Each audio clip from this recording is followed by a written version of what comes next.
नमस्कार प्रेक्षकांनो, मालिकेचा आजचा भाग खूपच जबरदस्त आहे। दुर्गा, सरस्वती आणि लक्ष्मी तोंडावर पडणार आहेत आणि खूपच मस्त अशी गोष्ट पाहायला मिळणार आहे। एजेंनी लीलाला उचलून घेतलेला आहे आणि तेही खूपच मस्त असं अगदी रोमॅन्टिक होत आणि एजेंनी लीलाला सांगितलेलं आहे ते म्हणजे की त्यांना आता तिची त्यांच्यापासून सुटका नाही, म्हणजेच तू माझ्या आयुष्यातून कधीच जाऊ शकत नाही, तू माझ्या आयुष्यात कायमस्वरूपी असणार आहेस। हे सगळं एजेंनी लीलाला सांगितलेलं आहे। हे सगळं कशा पद्धतीनं होणार ते आपल्याला आजच्या या भागामध्ये पाहायला मिळणार आहे। त्यासाठी हा व्हिडिओ शेवटपर्यंत पहा। तर लीला म्हणत असते की मला माफ करा, हे सगळं मी काय करून आले, हे सगळं कसं झालं मला नाही कळत आहे। म्हणजे तुम्ही सगळेजण असे आलेले आहात, सगळ्यांनी रेड ड्रेसेस घातलेले असतात आणि सगळेजण खूप छान असे आलेले असतात आणि ते लीला फक्त असा वेगळा लुक करून आलेली असते आणि तेव्हा मात्र सगळेजण तिच्याकडे रागाने पाहू लागलेले असतात। सगळ्यांना खूप मोठा धक्का बसलेला असतो, सगळेजण खूप चिडलेले असतात आणि बाकीचे सरस्वती आणि त्याचबरोबर लक्ष्मी या दोघींना मात्र खूप आनंद झालेला असतो। त्यांचं असं म्हणणं असतं की जे काय चाललेलं आहे ते खूपच भारी असं चाललेलं आहे आणि असं म्हणत त्या दोघीजणी खूप खुश झालेल्या असतात आणि सरस्वती म्हणत असते की लीलाईची शेंडी बघितली का कशी दिसते, म्हणजे अगदी तिने खूपच छान जुन्या हिरोईनचा लुक केलेला असतो आणि ह्या पार्टीमध्ये असंच काहीतरी वेगळं केलं पाहिजे, एक थीम आहे असं तिला सांगितलेलं होतं, म्हणून लीलाने हे सगळं केलेलं असतं। पण बिचारी लीला एवढं सगळं होऊनही कोणालाच सांगत नाही की हे सगळं तिला कोणी करायला सांगितलेलं होतं, हे सगळं कशा पद्धतीनं घडलेलं होतं याबद्दल ती काहीही सांगत नाही। ती मात्र शांतपणे तिथं असते, ती रडत असते आणि तिला खूप वाईट वाटलेलं असतं। सगळेजण तिच्याकडे पाहत असतात आणि त्याचबरोबर दुर्गा म्हणू लागते की अशीच आहे हो तुमची मुलगी, म्हणजे या घरातला आनंद स्पॉईल करायचंच काम ती प्रत्येक वेळेस करते। तुम्ही नका काळजी करू, कारण तुम्ही तसलंच ध्यान जन्माला घातलं आहे ना, ते तसंच असणार आहे असं म्हणत दुर्गा आता त्यांचीच लायकी काढत असते आणि सांगत असते की तुमची मुलगी अशीच आहे, ती प्रत्येक वेळेस वाईटच विचार करत असते, कधी तिला कुठली गोष्ट चांगल्या पद्धतीने करता आलेलीच नाही, हे दुर्गा बोलत असते। इकडे रेवतीला मात्र यशचा कंटिन्यू फोन येत असतो आणि यश तिला फोन करत असतो, पण रेवती मात्र फोन उचलायला तयार नसते। रेवतीला खूप राग आलेला असतो, रेवतीला कळत नसतं की काय करू मी, कारण मी जर फोन उचलला तर मी अडचणीत सापडणार आहे, कारण माझ्या फॅमिलीचा, माझ्या आईबाबांचा अपमान केला जात आहे, त्यामुळं काहीही झालं तरी मी आता हा फोन उचलू शकत नाही। यश माफ कर मला, मी तुझ्यासोबत नाही सांगू शकत, तुला नाही सांगू शकत मी कोणत्या परिस्थितीतून जाते असं रेवती विचार करत असते। परंतु तेवढ्यात दरवाजा वाजतो आणि तिला वाटतं की खरंच यशच आलेला आहे आणि ती दरवाजा उघडते तर पाहते तर काय समोर आलेला असतो तो म्हणजे विक्रांत आणि विक्रांतला ती धक्का देत असते, परंतु विक्रांत तिला धक्का देऊन डायरेक्टली घरात घुसतो आणि त्यावेळेस घडतं मात्र खूप विचित्र। इकडे लीला रडत असते, लीला म्हणत असते माफ करा, माझ्याकडून चूक झाली, मला असं वाटलेलं होतं की, आणि मग ती तिथून निघून जाऊ लागते की तुम्ही सगळेजण एन्जॉय करा आणि सरस्वती आणि लक्ष्मी म्हणत असतात की काय आहे ही, ध्यानच आहे नुसतं, आणि मग ती निघालेली असते। तेवढ्यात तिचा पाय मुरगळतो, तिच्या पाठोपाठ एजे जातात आणि एजे तिच्या पाठोपाठ गेल्यामुळं आता सगळ्यांना धक्का बसलेला असतो। एजेंनी ठरवलेलं असतं की आपण लीलाला सांभाळून घ्यायचं आहे। नक्कीच लीलाला मिसगाईड केलं गेलेलं आहे, कारण लीलाला पार्टीज वगैरे याबद्दल काहीही माहिती नाही, तिला कोणीतरी हे सगळं मुद्दामहून करायला लावलेलं आहे, हे एजेंटच्या लक्षात आलेलं असतं।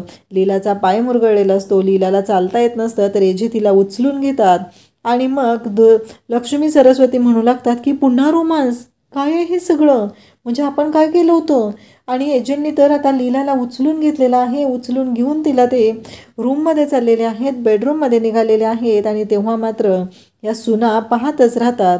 तेवढ्यात दुर्गा तिथे येते आणि दुर्गा म्हणते की ही तुमची आयडिया होती, हा तुमचा प्लॅन होता, म्हणजे असला इतका घटिया। तेव्हा त्या म्हणतात की काय झालं आता, आम्ही चांगला तर प्लॅन केला होता, नक्की काय याच्यात काय चुकलेलं आहे आता आमचं, असं त्या दोघीजणी विचारू लागतात। आणि इकडे रेवतीची मात्र वाईट अवस्था झालेली असते, विक्रांत आलेला असतो, विक्रांतने तिचं तोंड दाबलेलं असतं आणि तिला म्हणत असतो की काय आता तुला तुझी सुटका नाही, आता मी आलेलो आहे आणि आता तुझी सुटका होणार नाही असं म्हणत त्याने दरवाजा बंद केलेला असतो. आणि आता तुला कोण सोडवणार माझ्यापासून? नाही, फोन कर. कुणाला फोन करणार आहेस? तुझ्या ताईला फोन करणार आहे, एजंटना फोन करणार आहे? पण आता तू फोन करण्यापेक्षा मीच बोलवतो सगळ्यांना. एवढ्या अंधाऱ्या रात्री एक तरुण मुलगा, एक तरुण मुलगी एका रूममध्ये काय करत आहेत हे पण लोकांना कळू दे ना. थांब, मीच लावतो. नाही नाही. आणि तेवढ्यातच यशचा फोन येत असतो आणि यशचा फोन आलेला पाहून विक्रांत म्हणत असतो की अरे वा, चला तुझ्या बॉयफ्रेंडलाच फोन लावून सांगतो. कसं आहे, तुझ्या बॉयफ्रेंडला कळलं पाहिजे ना तुझ्या एक्सबद्दल, का त्याला माहीत नाही आहे.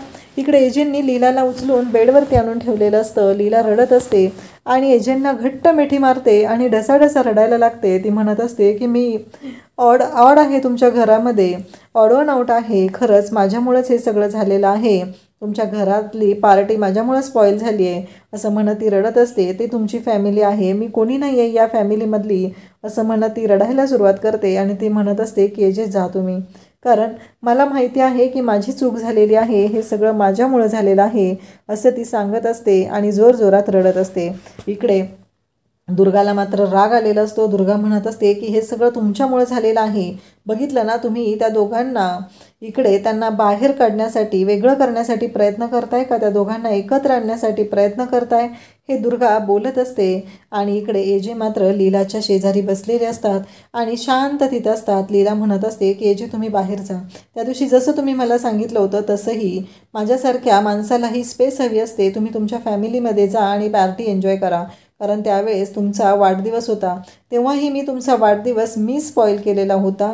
आत्ताही मी तुम्हाला सांगत आहे की तुम्ही बाहेर जा एजे. परंतु एजे मात्र शांतपणे तिथं असतात. एजे काहीच बोलत नसतात. एजेंचं असं म्हणणं असतं की काहीही झालं तरी लीलाला आत्ता शांत करणं गरजेचं आहे. आणि त्याचबरोबर एजे लीलाकडे पाहत असतात. इकडे आजींची माफी मागत असतात लीलाचे बाबा. ते म्हणत असतात माफ करा, आता लीलाकडून जे काय घडलेलं आहे त्यासाठी मी तुमची माफी मागत आहे. परंतु आजी म्हणतात की अहो तुम्ही कशाला माफी मागताय, म्हणजे माफी मागण्यासारखं कुठं काय झालेलं आहे, उगीच तुम्ही ना माफी वगैरे नका मागू असं आजी सांगत असतात. तेव्हा ते म्हणत असतात की अहो लीलाकडून आता चूक झालेली आहे ना. तेव्हा आजी म्हणतात काय चूक झाली लीलाकडून? काहीही चूक झालेली नाही आहे लीलाकडून, कारण ती तुमची नाही आहे, ती आमची पण मुलगी आहे आणि या घरामध्ये माणसाला किंमत आहे. आता जे काय झालं आहे आता तुम्ही काळजी करू नका, अभिराम आहे तिच्यासोबत आणि तो समजून घेईल तिला, तुम्ही नका काळजी करू असं म्हणत आजी समजून सांगत असतात.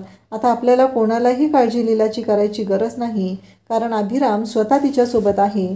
इकडे रेवतीला आता विक्रांतने धमकवलेलं असतं की तुझ्या बॉयफ्रेंडला, हां त्याला माहीत नाही आहे ना तुझ्या एक्सबद्दल, बरोबर आहे, आता मी सांगून टाकतो त्याला असं म्हणत तो तिला धमकवत असतो. तिला सांगत असतो की आता मी त्याला सांगणार आहे. इकडे लीला बिचारी रडत असते आणि सगळ्यात जास्त आनंद झालेला असतो तो म्हणजे किशोरला. तो म्हणत असतो की तिकडं त्या रेवतीची वाट लागलेली आहे आणि इकडं तुमच्या दोघांची. एजेंनी लीलाला जवळ घेतलेलं असतं आणि एजे म्हणत असतात की एक गोष्ट लक्षात ठेव, मी कुठेही जाणार नाही. तू मला नेहमी म्हणत असते ना माझ्यापासून तुमची सुटका नाही, मग आज मी तुला सांगत आहे की माझ्यापासून तुझी सुटका नाही, कारण आत्ता तू गोड दिसत आहेस असं एजे पण म्हणालेले असतात. आजींनी पण लीलाला सांगितलेलं असतं आणि एजे लीलाचं कौतुक करू लागतात. अशाच अपडेट्ससाठी चॅनलला सबस्क्राईब करा. थँक्यू.